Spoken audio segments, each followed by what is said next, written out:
السلام علیکم ورحمۃ اللہ وبرکاتہ۔ الحمدللہ رب العالمین والصلاة والسلام علی رسول اللہ، اما بعد۔ میں ہوں آصف اقبال، سول انجینئر۔ آپ اس وقت سن رہے ہیں نبی صلی اللہ علیہ وسلم کی سیرت پر لکھی جانے والی کتاب الرحیق المختوم کی ایپیسوڈ نمبر 31، قسط نمبر 31۔ جب غزوہ بنی مستلق پیش آیا اور منافقین بھی اس میں شریک ہوئے تو انہوں نے ٹھیک وہی کیا جو اللہ تعالیٰ نے اس آیت میں فرمایا ہے۔ اگر وہ تمہارے اندر نکلتے تو تمہیں مزید فساد ہی سے دوچار کرتے اور فتنے کی تلاش میں تمہارے اندر تگ و دو کرتے۔ چنانچہ اس غزوے میں انہیں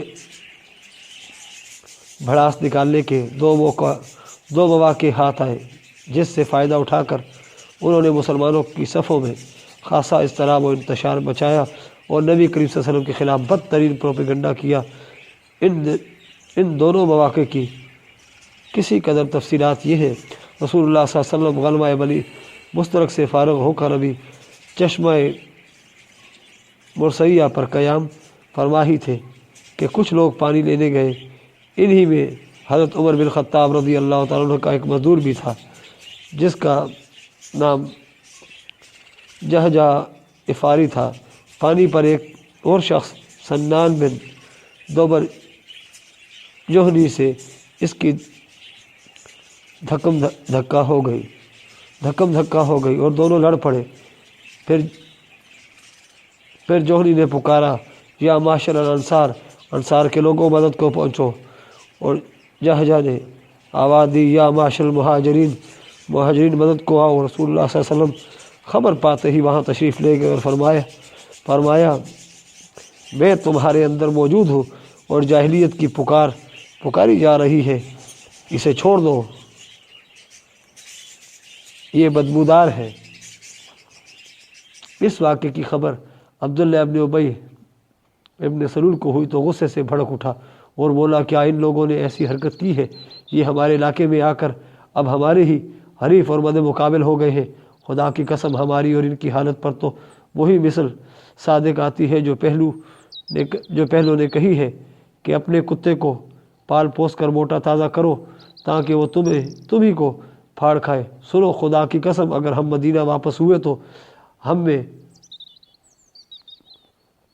میں کا معزز ترین آدمی ذلیل ترین آدمی کو نکال باہر کرے گا۔ پھر حاضرین کی طرف متوجہ ہو کر بولا، یہ مصیبت تم نے خود مول لی ہے، تم نے انہیں اپنے شہر میں اتارا اور اپنے اموال بانٹ کر دیے۔ دیکھو تمہارے ہاتھوں میں جو کچھ ہے، اگر اسے دینا بند کر دو تو یہ تمہارا شہر چھوڑ کر کہیں اور چلتے بنیں گے۔ اس وقت مجلس میں ایک نوجوان صحابی حضرت زید بن ارقم بھی موجود تھے۔ انہوں نے آ کر اپنے چچا کو پوری بات کہہ سنائی۔ ان کے چچا نے رسول اللہ صلی اللہ علیہ وسلم کو اطلاع دی۔ اس وقت حضرت عمر رضی اللہ تعالیٰ بھی موجود تھے۔ بولے، حضور، عباد بن بشیر سے کہیے کہ اسے قتل کر دیں۔ آپ نے فرمایا، عمر، یہ کیسے مناسب رہے گا کہ لوگ کہیں گے کہ محمد صلی اللہ علیہ وسلم اپنے ساتھیوں کو قتل کر رہا ہے، نہیں بلکہ تم کوچ کا اعلان کر دو۔ یہ ایسا وقت تھا جس میں آپ صلی اللہ علیہ وسلم کوچ نہیں فرمایا کرتے تھے۔ لوگ چل پڑے تو حضرت اسید بن حضیر رضی اللہ تعالیٰ عنہ حاضر خدمت ہوئے اور سلام کر کے عرض کیا کہ آپ صلی اللہ علیہ وسلم نے بے وقت کوچ فرمایا ہے۔ آپ نے فرمایا، کیا تمہارے صاحب یعنی ابن ابی نے کچھ کہا ہے؟ تمہیں اس کی خبر نہیں ہوئی؟ انہوں نے دریافت کیا کہ اس نے کیا کہا ہے۔ آپ صلی اللہ علیہ وسلم نے فرمایا، اس کا خیال ہے کہ اگر وہ مدینہ واپس ہوا تو معزز ترین آدمی ذلیل ترین آدمی کو مدینہ سے نکال باہر کرے گا۔ انہوں نے کہا، یا رسول اللہ، آپ اگر چاہیں تو اسے مدینہ سے نکال باہر کریں، خدا کی قسم وہ ذلیل ہے اور آپ صلی اللہ علیہ وسلم باعزت ہے۔ اس کے بعد انہوں نے کہا، اے اللہ کے رسول صلی اللہ علیہ وسلم، اس کے ساتھ نرمی برتیے، کیونکہ بخدا اللہ تعالیٰ آپ کو ہمارے پاس اس وقت لے آیا جب اس کی قوم اس کی تاج پوشی کے لیے مونگوں کا تاج تیار کر رہی تھی، اس لیے اب وہ سمجھتا ہے کہ آپ نے اس سے اس کی بادشاہی چھین لی ہے۔ پھر آپ شام تک پورا دن اور صبح تک پوری رات چلتے رہے، بلکہ اگلے دن کی ابتدائی اوقات میں اتنی دیر تک سفر جاری رکھا کہ دھوپ سے تکلیف ہونے لگی۔ اس کے بعد اتر کر پڑاؤ ڈالا گیا تو لوگ زمین پر جسم رکھتے ہی بے خبر ہو گئے۔ آپ صلی اللہ علیہ وسلم کا مقصد بھی یہی تھا کہ لوگوں کو سکون سے بیٹھ کر گپ لڑانے کا موقع نہ ملے۔ ادھر عبداللہ بن ابی کو جب یہ پتہ چلا کہ زید بن ارقم رضی اللہ عنہ نے بھانڈا پھوڑ دیا ہے تو وہ رسول اللہ صلی اللہ علیہ وسلم کی خدمت میں حاضر ہوا اور اللہ کی قسم کھا کر کہنے لگا، اس نے جو بات آپ کو بتائی ہے وہ بات میں نے نہیں کہی اور نہ اس سے زبان پر لایا ہوں۔ اس وقت وہاں انصار کے لوگ موجود تھے، انہوں نے بھی کہا، یا رسول اللہ، ابھی وہ لڑکا ہے، ممکن ہے اسے وہم ہو گیا ہو اور اس شخص نے جو کچھ کہا تھا اسے ٹھیک ٹھیک یاد نہ رکھ سکا ہو، اس لیے آپ نے ابن ابی کی بات سچ مان لی۔ حضرت زید کا بیان ہے کہ اس پر مجھے ایسا غم لاحق ہوا کہ ویسے غم سے میں کبھی دوچار نہیں ہوا تھا۔ میں صدمے سے اپنے گھر میں بیٹھ رہا یہاں تک کہ اللہ تعالیٰ نے سورہ منافقین نازل فرمائی جس میں دونوں باتیں مذکور ہیں۔ هم الذين يقولون لا تنفقوا على من عند رسول اللہ حتى ينفذوا، یہ منافقین وہی ہیں جو کہتے ہیں کہ جو لوگ رسول اللہ کے پاس ہیں ان پر خرچ نہ کرو یہاں تک کہ وہ چلتے نہیں۔ یقولون لئن رجعنا الى المدینة لیخرجن العز منها الاذل، یہ منافقین کہتے ہیں کہ اگر ہم مدینہ واپس ہوئے تو اس سے عزت والا ذلت والے کو نکال باہر کرے گا۔ حضرت زید رضی اللہ تعالیٰ عنہ کہتے ہیں کہ اس کے بعد رسول اللہ صلی اللہ علیہ وسلم نے مجھے بلوایا اور یہ آیتیں پڑھ کر سنائی، پھر فرمایا، اللہ نے تمہاری تصدیق کر دی۔ اس منافق کے صاحبزادے جن کا نام عبداللہ ہی تھا، اس کے بالکل برعکس نہایت نیک طنیت انسان اور خیار صحابہ میں سے تھے۔ انہوں نے اپنے باپ سے برات اختیار کر لی اور مدینہ کے دروازے پر تلوار سونپ کر کھڑے ہو گئے۔ جب ان کا باپ عبداللہ بن ابی وہاں پہنچا تو اس سے بولے، خدا کی قسم آپ یہاں سے آگے نہیں بڑھ سکتے یہاں تک کہ رسول اللہ صلی اللہ علیہ وسلم اجازت دے دیں، کیونکہ حضور عزیز ہے اور آپ ذلیل ہیں۔ اس کے بعد جب نبی کریم صلی اللہ علیہ وسلم وہاں تشریف لائے تو آپ نے اس کو مدینہ میں داخل ہونے کی اجازت دی۔ تب صاحبزادے نے آپ کا راستہ چھوڑا۔ عبداللہ بن ابی کے انہی صاحبزادے حضرت عبداللہ نے آپ سے یہ بھی عرض کی تھی کہ اللہ کے رسول صلی اللہ علیہ وسلم آپ اسے قتل کرنے کا ارادہ رکھتے ہو تو مجھے فرمائیے، خدا کی قسم میں اس کا سر آپ کی خدمت میں حاضر کر دوں گا۔ واقعہ افق، اس غزوے کا دوسرا اہم واقعہ افق کا واقعہ ہے۔ اس واقعہ کا حاصل یہ ہے کہ رسول اللہ صلی اللہ علیہ وسلم کا دستور تھا کہ سفر میں جاتے ہوئے ازواج مطہرات کے درمیان قرآن اندازی فرماتے، جس کا قرآن نکل آتا اسے ہمراہ لے جاتے۔ اس غزوہ میں قرآن حضرت عائشہ رضی اللہ تعالیٰ عنہ کے نام کا نکلا اور آپ صلی اللہ علیہ وسلم انہیں ساتھ لے کر گئے۔ غزوے سے واپسی میں ایک جگہ پڑاؤ ڈالا گیا۔ حضرت عائشہ رضی اللہ عنہ اپنی حاجت کے لیے گئی اور اپنی بہن کا ہار جسے عریاتن لے گئی تھی کھو بیٹھی۔ احساس ہوتے ہی فوراً اس جگہ واپس گئی جہاں ہار غائب ہوا تھا۔ اسی دوران وہ لوگ آئے جو آپ کا حوض اونٹ پر لادا کرتے تھے۔ انہوں نے سمجھا آپ حوض کے اندر تشریف فرما ہے، اس لیے اسے اونٹ پر لاد دیا اور حوض کے ہلکے پن پر نہ چونکے، کیونکہ حضرت عائشہ رضی اللہ تعالیٰ ابھی نوعمر تھی، بدن موٹا اور بوجھل نہ تھا، نیز چونکہ کئی آدمیوں نے مل کر حوض اٹھایا تھا اس لیے بھی ہلکے پن پر تعجب نہ ہوا۔ اگر صرف ایک یا دو آدمی اٹھاتے تو انہیں ضرور محسوس ہو جاتا۔ بہرحال حضرت عائشہ رضی اللہ تعالیٰ عنہ ہار ڈھونڈ کر قیام گاہ پہنچی تو پورا لشکر جا چکا تھا اور میدان بالکل خالی پڑا تھا، نہ کوئی پکارنے والا تھا نہ جواب دینے والا۔ وہ اس خیال سے وہیں بیٹھ گئی کہ لوگ انہیں نہ پائیں گے تو پلٹ کر وہی تلاش کرنے آئیں گے، لیکن اللہ اپنے امر پر غالب ہے، وہ بالائے عرش سے جو تدبیر چاہتا ہے کرتا ہے۔ چنانچہ حضرت عائشہ رضی اللہ عنہ کی آنکھ لگ گئی اور وہ سو گئی۔ پھر صفوان بن معطل رضی اللہ تعالیٰ کی یہ آواز سن کر بیدار ہوئی کہ انا للہ و انا الیہ راجعون۔ رسول اللہ صلی اللہ علیہ وسلم کی بیوی وہ پچھلی رات کو چلا آ رہا تھا، صبح کو اس جگہ پہنچا جہاں آپ رضی اللہ تعالیٰ موجود تھی۔ انہوں نے جب حضرت عائشہ رضی اللہ عنہ کو دیکھا تو پہچان لیا، کیونکہ وہ پردے کا حکم نازل ہونے سے پہلے بھی انہیں دیکھ چکے تھے۔ انہوں نے انا للہ پڑھی اور اپنی سواری پر بٹھا کر حضرت عائشہ رضی اللہ عنہ کے قریب اپنی سواری حضرت عائشہ رضی اللہ عنہ کے قریب کر دی۔ حضرت عائشہ رضی اللہ عنہ اس پر سوار ہو گئی۔ حضرت صفوان نے انا للہ کے سوا زبان سے ایک لفظ نہ نکالا، چپ چاپ سواری کی نکیل تھامے اور پیدل چلتے ہوئے لشکر میں آ گئے۔ یہ ٹھیک دوپہر کا وقت تھا اور لشکر پڑاؤ ڈال چکا تھا۔ انہیں اس کیفیت کے ساتھ آتا دیکھ کر مختلف لوگوں نے اپنے اپنے انداز پر تبصرہ کیا اور اللہ کے دشمن خبیث عبداللہ بن ابی کو